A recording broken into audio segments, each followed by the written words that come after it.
All right, we move on now. When it comes to fraud, criminals have their sights set on seniors or their grandchildren with a cruel trick known as the grandparent scam. Ruth Teets from Baptist Health is here now with what you'll want to know so you don't become a victim. And it always seems so awful that scams in general are terrible, but to target the vulnerable, the elderly, who are so much more trusting, it seems to me, is just terrible. It is terrible. It really is a heart-wrenching one.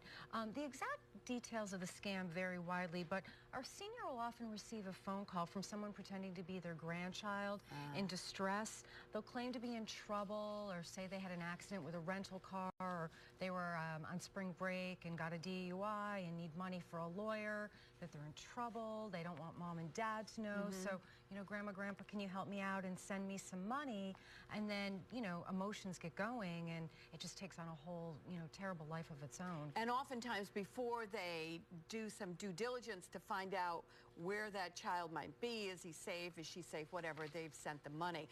And why we're talking a little bit about the vulnerability of the elderly. Why do they become such big targets, do you think? Well, I think one of the reasons is oftentimes they might, the folks over 65 are home more. They're able to answer the phone. Over $3 billion a year gets fleeced from seniors through scams like this. It's really troubling.